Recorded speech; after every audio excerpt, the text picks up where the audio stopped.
Ashe, Ashe, Ashe, and welcome to the Ashe Shop podcast, the place for people who want to learn about the Orisha and African spiritual practices. I am Ashley, your Orisha storyteller and guide through the ins and outs of the spiritual journey. Think of this like your spiritual study sessions. Our studies focus on the Yoruba pantheon or Ifa based practices. So we're going to explore various perspectives, including Isheshe, Lucumi, Santeria, and more. Every week we dig into a different Orisha, exploring their meanings and their influence. Ogun, Ogun, Ogun, the spirit of iron, the builder, the destroyer. People want to see Ogun as just the warrior, just the fighter, just the soldier who's just angry all the time. But there's so much more to Ogun. While Ogun is the fury and the desperation that takes over when we feel lost, that moment where we just are looking for anything and grasping for anything so we can just keep going when everything in us is telling us to stop. Ogun is the drive that keeps us going when we have nothing left to give. Ogun is a desire to tell everything up, to just explode and just destroy everything. He is that rage that just builds up inside of us. He is also the courage and the determination to make extreme sacrifices, to do the things that we don't want to do, but we know need to be done. He is the never ending search for freedom and looking for something to conquer. What's next on my list? What goal am I hitting next? The energy of Ogun is often seen as the blue collar worker. He's often seen as the large, brutal guy who can't do anything but just work hard and throw things around and lift things up.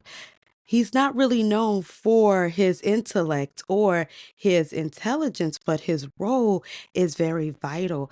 I've recently been reading Things Fall Apart by Chinua Achebe, and the main character, Okonkwo, he gives so much Ogun energy. He raises to status because he was really good in war and he was really good in wrestling.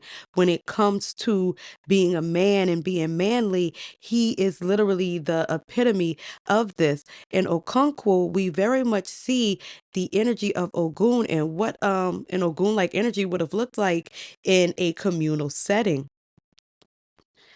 We often see Patakis in stories of Ogun saying that Ogun is often off by himself. He's often taking the lead. He's not really spending too much time in people. Ogun is definitely not a people pleaser. But Ogun symbolizes a universal contradiction that humans are strong and we're frail at the same time. Ogun's colors are green, which we see in his always being in the forest, being in the jungles, and they're black for the darkness that dwells within him. It's Ogun's heart, baby. It's the heart. And as we uncover in today's episode, I'm going to really try to paint a picture of Ogun for you where you see him as more than just the love, just the warrior. You see the lover in him and you see him for the king that he is. That's what we're working to accomplish today. Ogun is also associated with the numbers 7 and 3. So, of course, we're starting off with the resources where you, because when we're learning about things, spiritual things, everybody's like, well, okay, you see this information, but where did you get this from? One of the major resources used today is a book titled Ogun, Africa's Ogun by Sandra Barnes. We're using that. And of course, we're going to be using the textbook, African Narratives of Orisha Spirits and Other Deities, because I encourage you to go look this information up for yourself. And that way you're able to formulate your own opinion and your own little pocket of knowledge. So let's get started with an description of Ogun from Sandra Barnes, Africa's Ogun, Old World and New. And she notes that Ogun's fiery temper makes him a dreaded figure. Yet it is very characteristic, which renders him powerful enough to protect and defend the outcasts of society with whom he in fact identifies. Ogun therefore wields a double edged sword. The needle is sharp at both ends. While protecting some, for example, the honest, the innocent poor, or the victims of military attack, Ogun inevitably inflicts pain on others, the deceitful, the miserly rich, the one's enemies in warfare. The paradoxical nature of this beneficent, destructive deity is contained without contradiction or condemnation in the symbolic emblems associated with his followers. The cutlass, to name one, is a very powerful implement that serves humans by cutting paths, falling trees, clearing new farm plots, yet accidentally or on purpose, the cutlass wounds people. It can be used as a weapon and it can literally be known to cut a person in half. When we see Ogun emerge into the world, it's at a time where people needed him. People were trying to conquer other kingdoms. They were trying to build up their own kingdoms. Ogun is the father of iron. Ogun is recognized as the father or spirit of iron or metals in Yoruba land and in Cuba, which is interesting because we see other Orishas have this transformation. Like we see Yemayá goes from being an Orisha of the rivers to Orisha of the ocean. With Ogun, he's always synonymous with iron. He's always represented by metal, any metal. But in the beginning in Yoruba land, Ogun was actually a hunter. He was known for being the one to go out into the community to come back dirty. And that brings us to, where did Ogun actually come from? What are his origins? Some stories say that Ogun is the son of Odua and Yembo. And there are some stories that try to say that Yemayá is the mother of Ogun. But if we believe the creation story from the Lucumi perspective, um, Yembo would have to be his mother because of it's because of an action taken by Ogun that Yembo or Yemo actually ends up transforming into Yemayá. Ogun is also viewed as the brother to Ochosi Ilegua and Osun.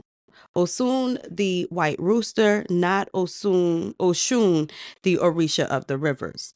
Ogun is one of the warriors, making his energy necessary in the creation of the earth. So when we see him in Yoruba land being considered Irumole or a primordial divinity, we understand that because Ogun's energy is a part of creation. We also see Ogun identified as a deified ancestor.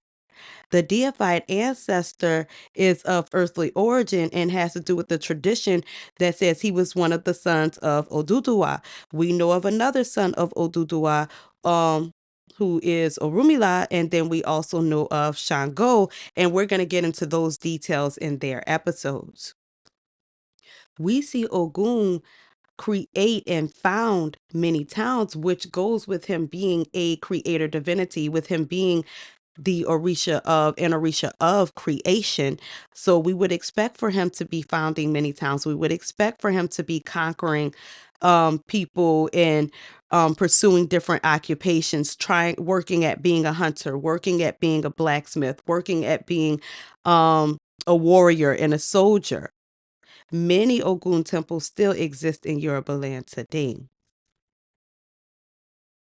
Ogun is identified as being the ruler or Oba of Ire, and there are some Patakis that say he was the ruler of Ile Ife, but we don't really see too many say that. Like Oduduwa is viewed as being his father, and in turn Ogun becomes the king of Ire. There's one Pataki that notes like while he's king of Ire, he goes off to war, and he's gone to war for so long, he puts his son in charge while he's gone. So his son, of course, kind of implements different rules and things. And it just so happens that when Ogun comes back from war, the everybody in town is celebrating this festival. The problem with this festival is nobody could talk, nobody could say anything. So Ogun comes in town and he's like, "What's up? I'm the king. I'm back." And everybody just kind of looks at him and kind of goes about their business because they can't do anything. And we see Ogun, he becomes mad. He's like, "I am the king. I am the Oba. I am the ruler here in Ire, and everybody's ignoring me." And the more he goes on, he sees people ignoring him. He even is kind of like bullying people and doing stuff, and nothing happens. So eventually he gets pissed off and starts murking people. He starts taking people out. Like he feels some type of way about this. He's like, how dare the people in the town that I created? I created this kingdom. I'm the reason that Ire is as wonderful and as powerful as it is. And I come through the gates and y'all don't even acknowledge my presence. Oh, all y'all could die. His son eventually catches on to what's going on and runs down and is like, after all the prayers and stuff are done, he finds out what's going on. He runs down and he like, "Oh, no, no, no, whoa, whoa, whoa, whoa, Dad, you can't stop, stop, stop doing this. There was, we were celebrating things and sending prayers to you in honor. Like in honor, we wasn't saying anything because that's the rules, and we know how you are about following the rules." After hearing this, Ogun feels really bad. He feels hurt and heartbroken, but the people are all kind of like, that's Ogun. They're celebrating his return. They're singing songs to him. They're giving his praise. But Ogun also feels like, damn, a part of me may not be worthy of being king because I so quickly just took out my own people.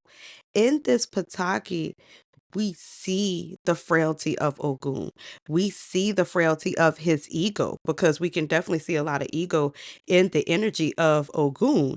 We see his energy flare up because he's not getting acknowledged the way he should. He's not getting paid the respect that he needs to be paid. People aren't seeing him, they're not understanding him, and that temper flares up, and there is no kind of between 1 and 100. He's just gone. Head's just getting knocked off. That is vulnerability. That's weakness. That's frailty. His ego's so frail that he couldn't even make it to the palace to really see what's going on. He just got ticked off and started knocking people off then. Something else we see as an expression of ego is often in the lovers a man takes. Y'all know Ogun had 400 wives, right? Ogun had 400 wives and 1,400 children. And we look at Shango as being the rake and being the Casanova, but what kind of lover was Ogun? We gain insight into Ogun as a lover in his relationship with Oya. Within his relationship with Oya, she ends up having an affair with Shango and leaving Ogun for Shango. And when Ogun goes to go after his wife to get his wife back, he thinks he's going to be fighting Shango, and it's Oya who steps in and ends up taking the blow for Shango. Mm. What kind of lover do you have to be for your wife to step in and protect another man from you? Hmm. Alex Cuoco, y'all know in the textbook, African Narratives of Orisha Spirits and Other Deities, gives us some insight into Ogun's relationships. And that y'all saw I had to hit you with the because I'm gonna let you see for yourself. He states that one day on his way to war, Ogun met at a riverbank a woman named Oja. With her, he had a son who became Ochosi. Some stories say that Ochosi is his son. Some people say that Ochosi is his brother. Either way it go, these two are close. He also fathered a strange child along with Oduduwa and Lakanj, who was half white and half black. And this child became known as the Orisha Oramian. Ogun had other wives who subsequently became Shango's wives too. Ogun was first husband to Aya before she became Shango's wife, and also had relations with Oshun before she became the wife of Ochosi and then later Shango. He also had a relationship with Oba before she became wife to Shango. And then we know he had a wife, Elefun Losun Lori, who painted her hair red and white. And that didn't end well either. But Elefun Losun Lori also ends up becoming wife to another Orisha, which is Orisha Ogun. All of his relationships end. In the Batakis where he is in a relationship with Yemayá, Yemayá ends up leaving him. Oya ends up leaving him. Oshun ends up leaving him. Oba ends up leaving him. He has all these other wives, but inevitably, when we see this pattern of him loving and losing, we have to wonder what kind of lover was Ogun. We know Ogun had a thing for Oshun because everybody's favorite Pataki about Ogun is when Ogun gets ticked off and goes into the woods, and it's Oshun who has to use her honey and her talents to get him to come out of the wilderness. Again, that speaks on the frailty of Ogun, that it's love that actually pulls him out of the darkness. Well, Ogun may not be king of the household, but Ogun is linked to being the king of Ere. In Africa's Ogun, Old World and New by Sandra Barnes, there's a paragraph about his link to kingship that I want to read to you. Linking Ogun with kingship, and particularly the first king of a dynasty, is one of many ways communities make symbolic use of this figure. There is a marked tendency to link a settlement's ancestry and historical events to Ogun. This is especially apparent if, in towns such as Ire, the ruling dynasties are empowered through military conquest or civil war. Elsewhere, the association can be related to the blacksmith status of Ogun and the fact that the introduction of iron making is associated with and under the patronage of the ruling lineage, since itinerant smiths or blacksmiths, iron traders, needed the protection of authority figures to work safely in a new place. Finally, if hunting was significant in a place, Ogun could also be associated with its beginnings, which while each settlement builds its own Ogun traditions, there is a preference for the ancestral tie between the ruler and Ogun because he's a blood relative. It connotes the greatest degree of social proximity. A blood relationship gives credence to a story. So if a royal lineage has Ogun as an ancestor or offspring, it is said that it can be traced back to the founding period of that settlement, which will boost the prestige of the town. No one will speak lightly of the place. Ogun brings honor and fame to a place. If iron is an important part of an economy, Ogun's presence gives that endeavor blessings which result in prosperity. Ogun's presence gives historical depth to a town, and many roots are highly valued. Deep roots are more highly valued than shallow roots. So Ogun is not just the Orisha of metal, the blacksmith, the hunter, the outcast. He is also the leader and ruler of very powerful towns and very powerful kingdoms.